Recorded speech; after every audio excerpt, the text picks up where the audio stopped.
Take it away, James. Okay. All right, so we're going to talk about documenting rare birds. First of all, I want to say that, I'm going to go through this fairly quickly. I'd like it to be a dialogue, so don't, if you've got questions or comments, feel free to chime in. I know everybody is experienced, so this isn't going to be news to anyone, which is why I'm not going to really dive down deep into super detail. But if you have questions, please jump in. And if anybody has a guess as to what the birds are that are on the screens, some are more obvious than others. As we go through, they're all Duval County December birds. Pretty sure they're all CBC birds. Not, but we're going to talk about documenting rare birds. So the agenda is going to be 4 parts. First is the issue with documenting CBC rarities, a key criteria for documenting rare birds. Hey, James, Yes. we're not seeing the slides anymore. I am. I am. Oh, okay, never mind. I guess I hit the wrong button. Yeah, I'm Up seeing in the that. left upper Okay. corner. All right, so which birds need details and how to document rare birds. So briefly, the issue with documenting rarities is that the state regional editors, Bill Prantey and Bruce Anderson, have higher standards than eBird. And that sometimes causes friction with some people that feel oppressed by having to add details for things that they know what they are. And I just want to say that I recognize that, but in order to make sure that our Christmas bird count observations pass the threshold, that we really need to consider documenting them. And there are benefits to doing so, not only for ourselves, because I think that it can enhance our skills, but it also slides through those observations that we need to add or to keep on the CBC. Last year, Prantey and Anderson cut 24 species from the Florida list because they didn't have the details necessary. And maybe it's just that some of them didn't have convincing details. Maybe there were no audio or photographs or video for whatever reason. I know some people just don't respond to Bill and Bruce because they've told me that. But I want to make sure that 100% of our birds get documented well. Like last year, we almost, we had just about everything go through. So everybody's doing a good job. I want to make sure that's clear. But this is just to sort of shore up some things. I'm going to ask you to please share these best practices with your party leaders in particular, but also anybody who's in your section could benefit from seeing this video or just learning about this from you. And as I said before, focusing on it will impact your observational skills. If you are seeing a bird and you know that it's rare, you're going to be paying more attention, and having to document it should make you pay closer attention, or at least be, not just to fall back onto, well, the general impression of size and shape is this. Well, what does that mean? So we'll talk more about that stuff. And of course, having these details are going to make it easier to confirm your sightings from not only an eBird, but also for the CBC. Okay, so here's the key criteria for successful documentation. First thing is to know the list of expected birds so you'll know when to document. I know this is easier said than done because there's such a long list of birds in Florida that are in Duval County that are on the eBird checklist and are on the field checklist, but know that those two lists are in sync. So if it's not in your eBird checklist, then it'll need documentation. Well, that is the same as the field checklist. So just knowing the array of expected birds in the area is going to be very important. And because again, not everybody uses eBird. That's why I send out the field checklist. And having a hard copy of it on your in your car or on on a clipboard or something with you is so that it can be accessed easily for those people who don't use eBird will help out. This is probably the biggest deal is contemporaneous field notes. And Bill and Bruce will refuse details for a bird that aren't documented on the same day. Or if it was late in the day, the following day. And the reason is that witnesses after the fact are not good in court, and memories are fallible, and that's why contemporaneous notes are really critical. This also means not parroting the notes that you might find in your Nat Geo or your Sibley guide, because they see that also a lot too, is that people just transcribe the field marks from their Peterson field guide, or back in the day, the old Zim guide. I called it the Zim guide, the old golden field guide. So anyway, having those notes on day of is an important thing to do. Identifiable photographs, obviously, plural, more than one, take as many as you can. Audio recordings, we'll talk a little bit more about that later, but short ones, less than a minute or two. You don't really want the eBird people having to listen to a 6-minute noisy 6-minute recording when your bird is chirping for 15 seconds. So be kind. Corroboration with others in the field, get other people on the bird, have conversations about it. One of the things that I suggest, and I've suggested on previous meetings, is have one person, if you're not recording for Merlin, most people have an app on their smartphones that is like voice notes or voice memos. If you turn that on and just have people describe the bird real time while you're watching it in the scope, Good idea.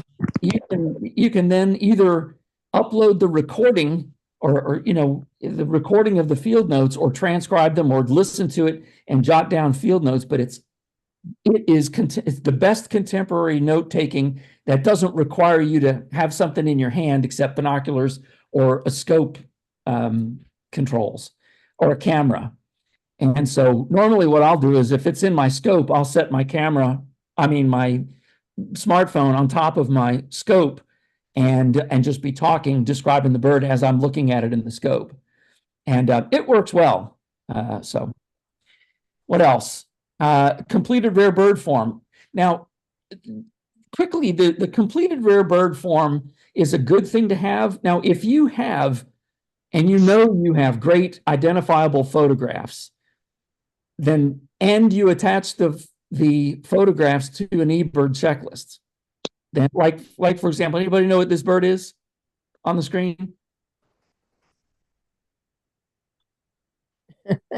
It's not rare. That's one hint. Is that a Nelson's? It is.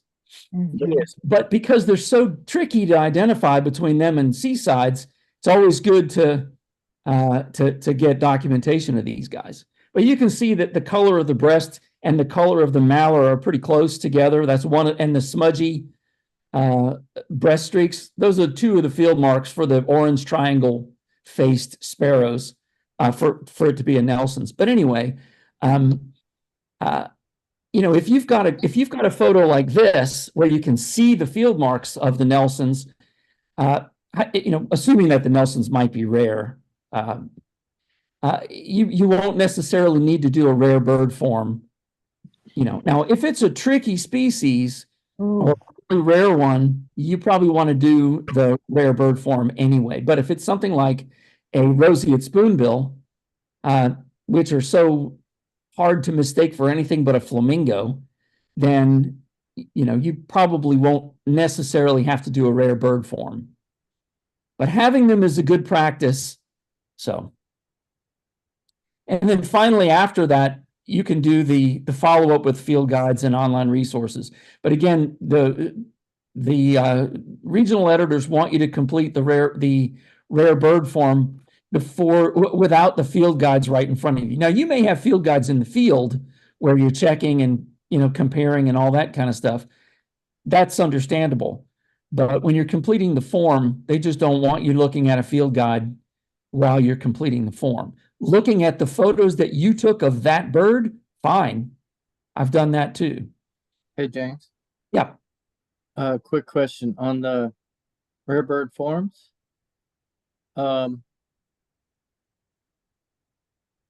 I was under the impression that you still had to do a rare bird form for any reportable rare bird. But you could just write the checklist, eBird checklist number and say, see photos here, instead of writing out a big description. Is that not true? That is true. What I'm trying to do is there are some times that, if you've got great photographs, of a bird, I remember when we got the razorbills, we just submitted photos of the razorbills, and as I recall, and the form it just wasn't as necessary because the photographs that's what the bird is. So I think as a rule, I think that Prantey set up that rule just to simplify things for himself. Just do a rare bird form, period, end of story, no exceptions. But I kind of push back a little bit, and I'm like, do you really need people to do a rare bird form for snow James, and James. for yes. How is Bruce going to see those pictures if you don't have it on a form to send him? So I'll send him a link to the checklist. Okay. And that works except for painted buntings. And yeah, so painted buntings might need, you might need to attach them to an eBird checklist and send me a copy of the photos. But they're that's a good example of a species that has occurred on, it's less than 30% of the Jacksonville CBCs, but they're arguably unmistakable. right, and we get them almost every year. Yeah. But yeah, okay. Yeah. So I mean, explain again why that it doesn't work for painted buntings, because they're protected on eBird for or something. Yes, and if you're not on the checklist, or if you're not, if the checklist isn't shared with you, as I understand it, I'm trying to remember, you can't see it. Like if you see a painted bunting on your checklist and you send me the link, it'll show everything but painted bunting. Oh. Because it's a protected species, and that data are hidden. And that's the only one? That's the only one that I know of. I mean, the same is true for the whooping cranes in Alachua. Because Okay, I didn't realize they were doing that, but that's cool. Yeah, it's totally blacked out. So we have the same thing up here for long-eared owls and some other things that photographers tend to scare off. We're trying to get them to do it seasonally this is an eruption year for snowy owls. It's looking like we've already had one up in northern Kentucky. So, we really want to protect the birds by insulating them to the extent we can from that overzealous observers. Okay. So just to clarify things, I don't want it to get sort of messy or anything, but if you're comfortable doing a rare bird form, rock on, do it. But if you've got 100% identifiable, clear, in focus unobstructed photographs of something that's rare, like like I remember I got a photograph of a common eider. It was right outside of the Sand Dollar restaurant on the river, and we were in a boat, and I was about 20 feet from it, and I got a nearly full frame photograph. That will satisfy Pranty and Anderson. Okay. So, but use your best judgment. If it's a tricky bird, do the report. So good question. Thanks for getting us there. Okay, so this is based on the eBird, I'm sorry, the field checklist that I sent out. And everything not on this field checklist that I sent to everybody, everything not on there has to be written up. That includes model ducks, because we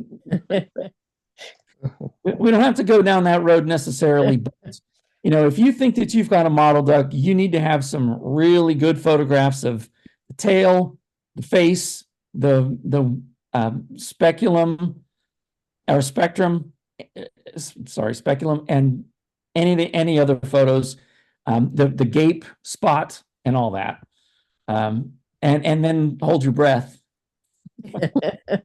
I'm going to be sending a corrected field checklist to the section leaders again, because I removed marbled godwit, because after the fact I looked and realized that we'd seen it on 40% of the CBCs, so that's not a write-up required species, and it's now on the checklist in eBird. Anyway, so black-bellied whistling duck's only been seen on 2 counts. Last one, Pete and his group saw it last year. So ruby-throated hummingbirds, only 10 of the last 13 CBCs. So there is a trend lately, but the issue that the reviewers have is that it could be any other hummingbird species. It's being presumptuous to suggest that any hummingbird is gonna be a ruby-throated. Like up here, it could be like we've had Annas, we've had Allens, we've had we have regularly every year we have Rufus, and I'm sure in Florida there are more options than that you might get.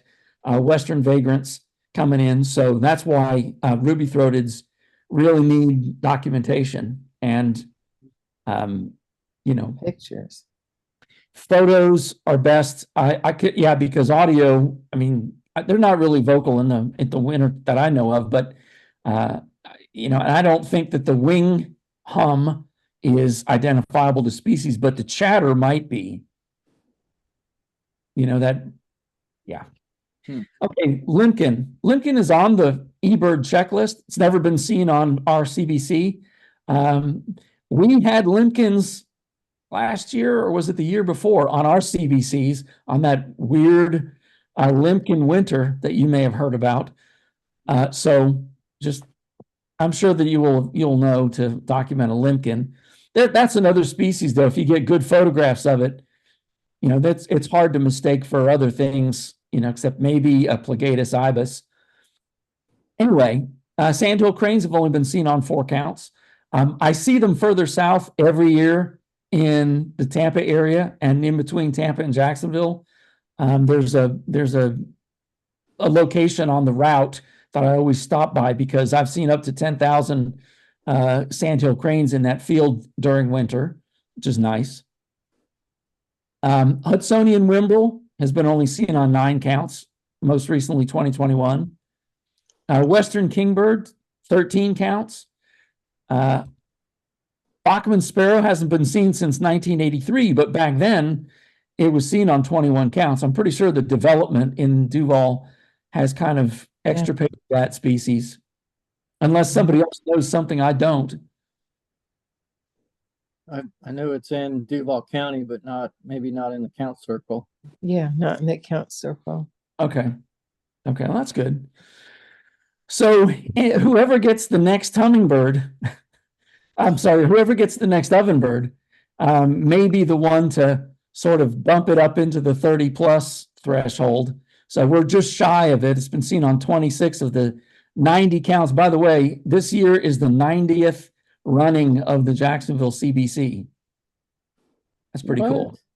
Yep, it's the 90th time. Owen, I heard it took a break during World War II or something.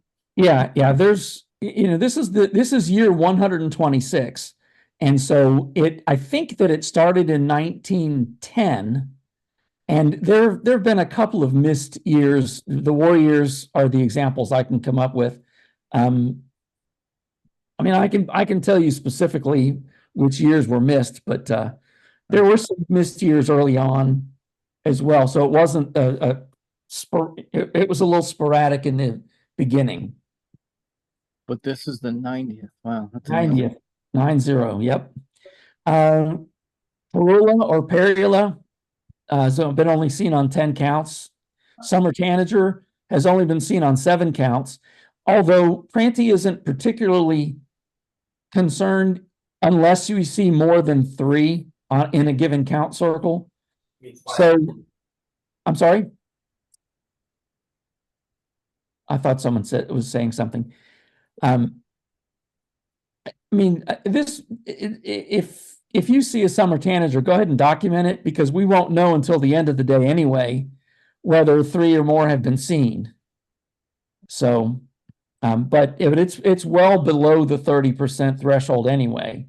So I would operate under the assumption that we need to get it documented. I just may not have to turn something into them to get it approved, is the point. Painted bunting has been seen on 17 counts, so it still hasn't met the 30%. And we've talked a little bit about the documentation, about them. Okay.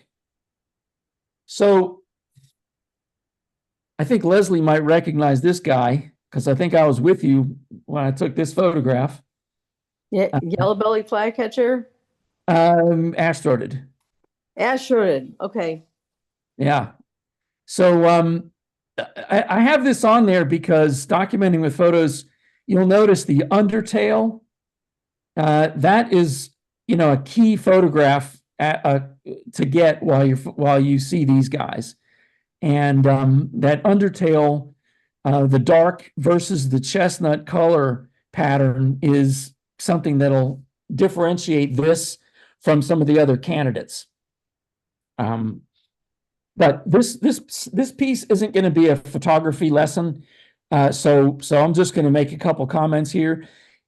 If you can recruit a decent photographer for each party, cell phone photographs are not very good because you can't zoom in very far. And if you do zoom in far with your phone, it's so granular and pixelated that it's not very helpful. The more, the better. So increase your odds of getting a good photograph by taking lots of them.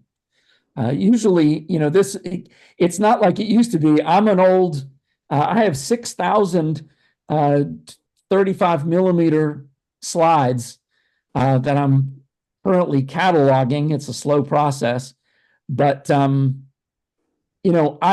wasn't real generous with taking a lot of photographs because it cost me money for every crappy shot that I took.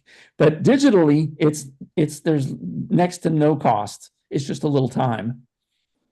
When possible, know what field marks to document, like I was mentioning with the tail of the Astrodid flycatcher or some other similar sort of thing. If you've got some idea of what to make sure you include in your photograph, the head of a long-eared owl, for example, so you can see the distance between the ear tufts compared to a great horned.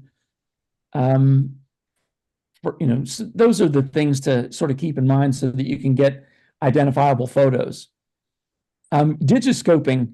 I learned about digiscoping with binoculars when I took my daughters to see the U.S. women's national soccer team play against, I think it was Ireland some years ago.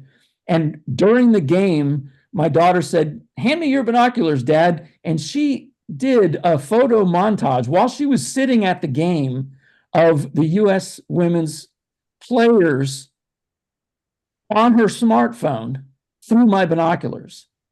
And I was just utterly flabbergasted.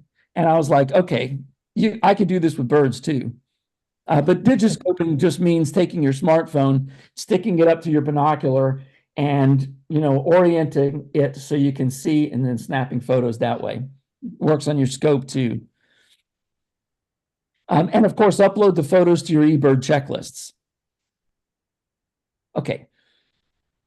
We good so far? Any questions or comments, or should I keep blasting along? Blast on. All right. Blast on. So documenting with Merlins. Anybody, this is a big stretch. Does anybody recognize this spectrogram? Yeah. Okay. Yeah, it's the smooth-billed Ani that was in Duval some winters ago. I don't remember if we got it on the CBC or not, but it was the one. I think it was on Little Talbot. I didn't. Yeah. So It was on the CBC, and we did get it recorded for the CBC. perfect. So this is a little bit of a stretch, but I call it the Björk rule. Anyone who knows that word Björk, it's the name of an Icelandic singer who has a great song called "Oh So Quiet" that my kids had danced to at a dance recital when they were little. So, but the whole point is be oh so quiet. When you're recording with Merlin, there's going to be noise when you move around with it in your hand.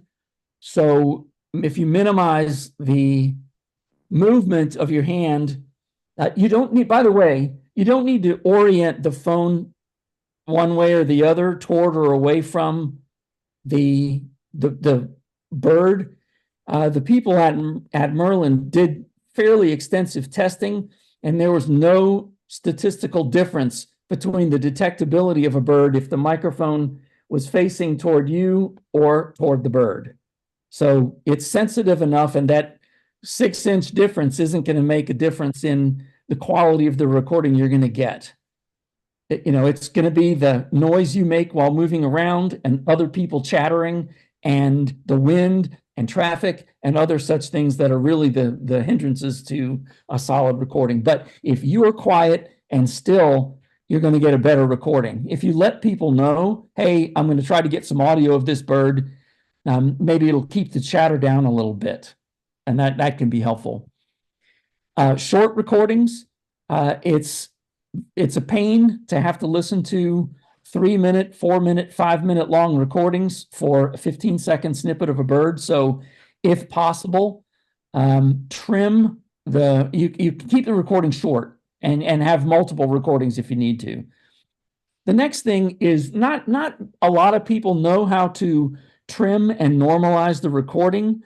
If anybody's really interested in learning how to do that, I can do a separate session. But I use software called Audacity to import the audio files, and I treat them a little bit and I trim them so that it's focusing on the target species. And normalizing simply means to elevate the sound of the bird that you want to hear to a level of audio where it can be heard. Even if it's quiet in the actual recording, you can boost it up a little bit.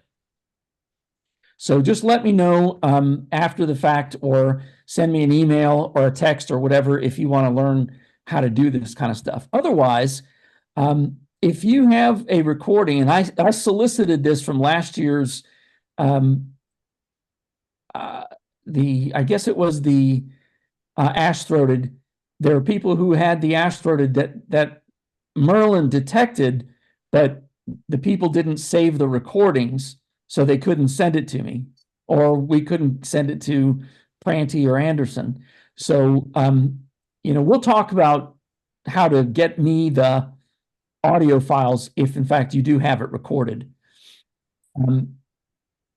So there's another thing too, is that if you if you have a recording of the bird, and it's important to note where in the file is your bird. If you've got the bird that calls at 15 seconds, 22 seconds, and 1 minute and 3 seconds, make note of that on your eBird checklist when you upload the audio, so that the reviewer and anybody who's listening for it can forward to the applicable spots in the recording. It's a very helpful thing to do. You can do that anytime after you record it, and we'll talk more about that. But that's one thing that is very useful in eBird and iNaturalist and et cetera, is just point to where in the spectrogram the target bird is vocalizing, to sort of save people time.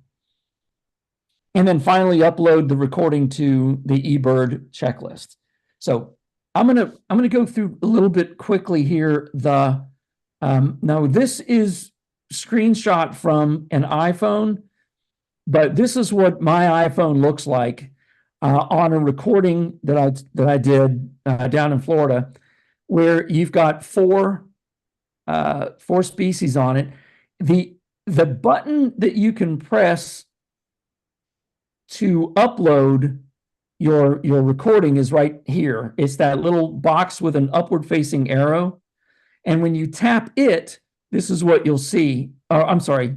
Yeah, that's how you upload it. But the next screen I want to point to, if you tap on it, you may all know this, but if you tap on the species when you're looking at the recorded Merlin, every time you tap on it, it's going to fast forward to the next time that bird, that species, was detected in that recording. You all knew that, right? I hope. Anyway, it's a very useful thing, so that if you've got a rare bird, you can sort of tap on the species. Fish crow in this example, if you tap right there, it'll fast forward to 6.7 seconds, 12.3 seconds, 19 seconds, or whatever the interval is. That can sort of skip you right through on that species, so you know how many times you've got that bird in that recording. I sort of added this just because it's a cool thing to know. And in this case, the bird was at, the recording is at 6.7 seconds in. So back to uploading. When you hit that upload button, you're going to get these choices. AirDrop. Now, AirDrop, I think you can do on what? Android phones as well, but this is iPhone, so I think that there's a corollary on Androids. But an AirDrop is essentially, if you've got your laptop open or your tablet or whatever open, and you have Merlin in your hand on your phone, you tap AirDrop, and you're going to get something like this: send a copy with AirDrop to my devices, in this case, my MacBook Pro. And you simply tap on that icon and download the file directly without cords. It just pops over, and your file will appear in your downloads folder. So this may be something you already know how to do, but if not, try it. Again, that on your Merlin, there's that box with an arrow pointing up. That means upload, and then your choices come up. You know, if you've got an AirDrop capability, give that a try. I mean, that's how I do mine. The next way you can do it is if you tap on text message, this is how it's going to show up. The file name, as you'll note here, is 2024 December 30th at 8:39 a.m. That's what the file name is, so that you're not. It helps you sort of sort out things. But remember, when you send somebody this recording, they're not going to get the list of birds that were detected by Merlin.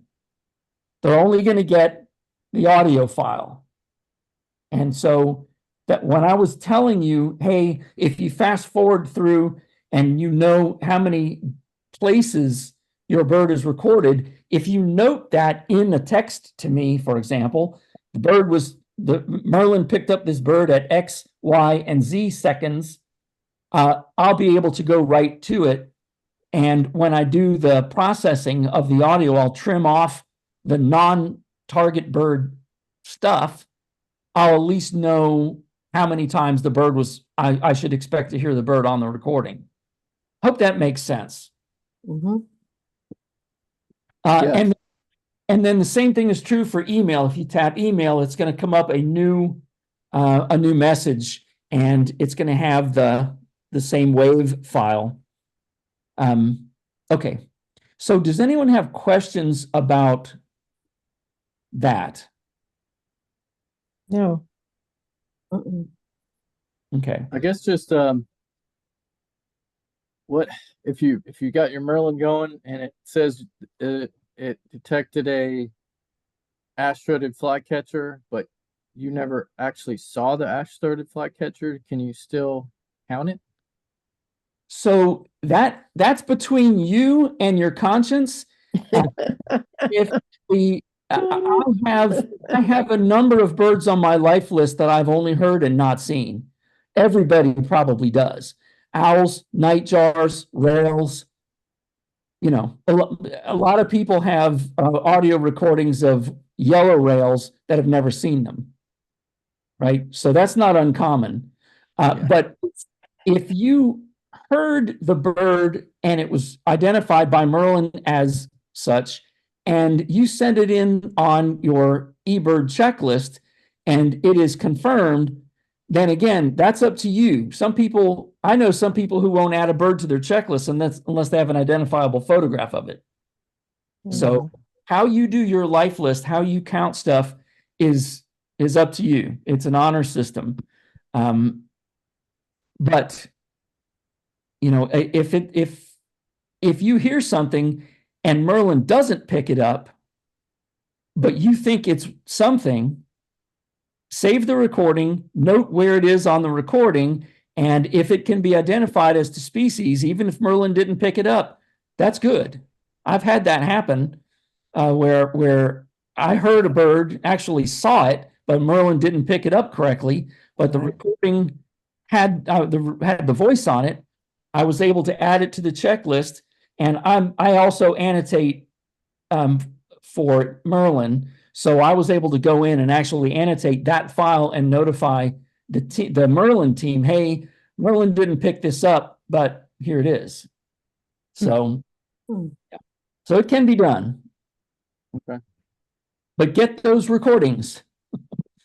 Now, everybody knows how to do the rare bird form, so I'm not going to go into a lot of detail here, but it is a detailed form, but you don't have to be encyclopedic when you fill it out.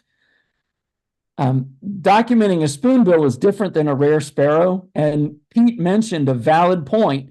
If you've got a photograph, you can put the checklist number on the rare bird form so that whoever it is, if it's Bruce or me or Bill who's taking a look at it, or your section leader, then they can just take a look at the checklist and see the photographs, hear the audio, etc.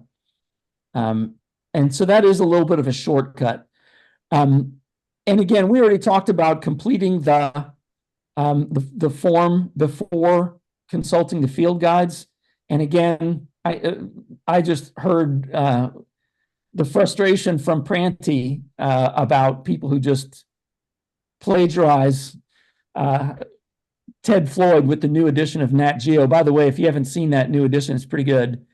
And they want your words, your description, your field notes, etc. And one other thing too is completing as much of the form as you can. There are some fields that may not be relevant, but we'll talk about it as we go through that. But this is the part, the focus on the bird's appearance, behavior, and sounds. There's a lot of people who are tempted to write a bunch of stuff about what the bird was doing. Like it was hanging out on this particular sign, and then it flew up into the tree, and then it flew down the trail. All that stuff is fine for your personal experience, but it doesn't help somebody who didn't see the bird have enough data to accept the fact that you did, right? So if it's a habitat question or a habitat point you're making about the bird, that's great. That's part of behavior. But some of the other details might be not helpful to identify the bird. If it's bobbing its tail, that's a behavior, that's relevant. If it's real skulky, if it's down in the grass, that's relevant because sparrows and rails and stuff hide in the grass. So focusing on what the bird looks like, sounds like, and acts like is where it's at. And of course, the same is true for your field notes in eBird. A lot of people don't spend a lot of time adding notes on the eBird checklist, but I always try to do so because it sets a good example, because when people get rare bird alerts and they see your notes and they see a competent set of notes, then they have confidence to go chase that bird, as opposed to, bird was in a mulberry bush, which is completely unconvincing. And so if you make it a habit, it doesn't take long. I know a lot of people get chafed about having to do that in eBird because it won't let you add the bird without notes. It's just a good thing. It doesn't really take that long. Okay, here's the form. You've all seen the form, the rare bird form. So I'm not really gonna go through it. You all have probably a copy of it, but just have some information in there. And I was just wanting to point out, if you look toward the top on the right side, it says age and sex, and then the parentheses of the bird. I am sure that is there because somebody at some point said, I'm a 63-year-old male. So anyway, the duration of the observation, weather conditions, those are pertinent because interpreting color in direct sunlight is different from the color that you might see in the shade. If the bird is backlit, everybody knows that that's relevant. If it's raining or windy, exact location, some people know how to go into their phone and get a specific GPS coordinate set with the pin. Distance from the bird, other observers. Anyway, those are all important things to have some information. If it didn't vocalize, you can put NA. And the second page at the very top is the key thing. Describe in detail all the features you noted in the field: shape, size, color of all parts of the body, including head, bill, eyes, lores, eye rings, other facial markings, et cetera, et cetera. And again, this is describing the bird. And when you're observing the bird and somebody near you has their notes, their voice memo app running, and you're talking about these things as you're observing the bird, this is the point, this is the place in the form where you can just add those notes, contemporaneous notes. Similar species, it's always important to consider what other species might be a possibility and how you ruled them out. If you were, for example, seeing a yellow-rumped warbler that had a distinctly yellow throat, which is an impossible, then you might say, I ruled out the myrtle form of the yellow-rumped warbler because it did not have a white throat. So previous experience with similar species and other such things are relevant things. Again, you don't need to list all your previous observations of this from California and Mississippi or wherever else, but just something. Okay, so wrapping up, in sum is thank you very much for participating. Really appreciate it. Your observations definitely make our CBC better. Timeliness is critical. As I said, if you can get these submitted to your section leader or to, and so that that person can get it sent to me on the day of the CBC, or if you saw it late the next morning, that's absolutely the best. And that includes the documentation. So this is an expectation you should be setting with your party leaders in your section. And, if saying something to each of the participants that you have access to is a relevant and important thing to do too. Just setting the expectations. You can't sit on this stuff because timeliness is critical. So, and here again, share this with your participants and your party leaders. These best practices are always relevant. So if you get into the habit and create those muscles, those, documenting muscles, it'll be useful, no matter where and when you add them to a checklist or a rare bird form.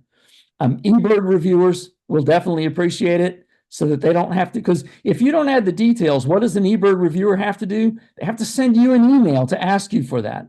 If you provide it at the beginning, you don't hear from them and they don't have to take that extra step. So they appreciate it. Same thing with me. I feel bad having to chase people for information because I can be fairly relentless and annoying. So I don't want you to get sick of me. And a good way to prevent that is please don't make me chase you for rare bird details. Regional editors will appreciate it too. I got a real nice compliment that I'm passing along to you because of the great job you guys did last year. They both said, thanks for having such an organized and complete set of rare bird documentation. Right. So that is an important thing, and you guys did a great job. Thanks. Hey, Yeah. question about the documentation in eBird. I frequently see continuing bird. Is that enough documentation? No, I didn't no. think so.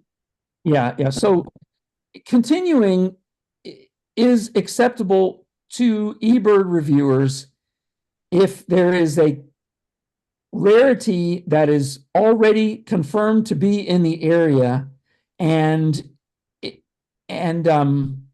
people are seeing it day after day and there's photographs of it. So everybody kind of knows there is a, such and such, there's a lesser sand plover at Huguenot Park in the lagoon, right? That bird, I think it was Leslie's bird, stayed there for I don't know how long, a month maybe. 2 At least weeks. 2 weeks. Yeah, long enough for me to get back from Mexico. And it was the greater sand plover. Greater sand plover. Yes, yeah. I was Thank you, improvising. You Yeah. tell me, Leslie. So, personally, I don't use continuing unless I personally have already described it in the eBird, in an eBird checklist. And then I might, if I go back the next day because I'm bringing some other people, I might say continuing bird. But I really do my best to add notes pretty much every time. Just because I think it sets a good example for young birders. If they see the alerts and you've got good notes in there and they see, this is going to make me get off of my lazy boy and drive out to Huguenot to go see this bird. That's a good reason to do these notes. Not to mention what I said earlier, other people won't have to reach out to you to extract information. Mhm. Yeah. Yep, cool. And James goes over every form that's submitted in the whole state. So it's really a consideration to make them neat and legible so he can read them easily. Yes. Yes. Yeah, that's a really good point because there are some people in certain professions whose handwriting is reputably poor. There's some on our team too. Yeah. So, But he spends probably 4 months going over all these forms and I've always tried to make it just as easy on him as possible. Yep. Grease the skids. Yes. Well, James, I wanted to clarify something, just in case somebody on the call is not sure about it, but the checklist that you send out has the rare or reportable birds highlighted on it. Is that Yes. correct? Yeah. The ones that you listed on that one slide, the 10 or Yeah. 15 birds that you listed are highlighted on that checklist that you've sent out to Exactly. all the section leaders. So yeah. If you're wondering, scratching your head, how do I remember this? It's on that checklist. And a rare or a reportable bird isn't necessarily one that's just considered rare on eBird. It's one that also has been seen on less than 30% of the CBCs, right? Yes. Yeah. Yep. And you can do the math. This is the 90th CBC. How many it's going to take to get us over the 30% mark? So A lot. yeah. So it's I'm not going to do the math, but it's the anything not on that list as well is needs to be written up, obviously. Yeah. The thing is that if people are really reliant on eBird, I am. So if I'm scrolling down, adding, working on my eBird checklist in the field, I'm going to see a sandhill crane on there. I'm going to see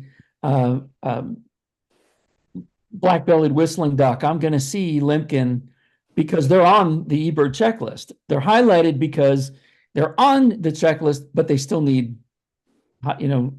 write-ups. So, yeah, that's sort of like the difference between eBird and the standards that Bill and Bruce set up for the state. Okay. High standards. Yes. Yeah. So they're it's essentially, as I said, it's convincing those guys that you saw the rare bird. And they emphasize that this is not us questioning your birding skills. We didn't see the bird. You did. Your job is to document it such that when we see your notes, we're, oh yeah, okay. That's what that was. Okay, I'm signing off, you guys. Good talk.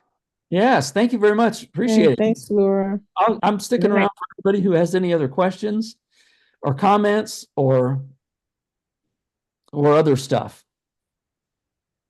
And I will be sharing this recording on the Duval Audubon's website. So anybody that wants to push it out to your party participants, I guess, look on the YouTube channel for Duval Audubon. You can search it on YouTube, and I'll probably have it on there by tonight or tomorrow. So good idea. Yep, very good. Yeah, and that's another thing too. Can you send me a link to that? Because I'll follow. I don't think that I've got a follow on that, and I think I should do that. sure. Yeah, thanks for doing the meeting. We appreciate it, Jay and Debbie. Oh, it's my pleasure. I enjoy it. I talk a lot. No. Well, we No. always, I know last 3 years doing Mayport, we've been getting the Western kingbirds on the back of the base fence line. So we definitely, apparently we're okay. We got plenty of pictures and things like that to document them. So it's been great to see that as a regular visitor. Yeah, and as far as those Westerns were concerned, I actually uploaded those photographs to my laptop and lightened them up a little bit so that the white outer tail feathers really kind of stood out, because they didn't, in the unmodified files. But once I did that, Couldn't see it. Yeah. We'll do good. Yeah. We're trying with the photography part of it, like you said. Hey, we're a team. Yeah, We gotcha. got it, Yeah. we got it across the finish line. That's what matters. There you go. There you go. Love it. Yep. Yep. So, well, y'all have a great evening then. Thanks again for everything. Yeah. Thanks, you. James, for putting this together. Oh, my pleasure. Thank you all. Appreciate your continued support of the CBC, and let's go get them. Yep. Absolutely. Okay. I'm gonna stop the recording.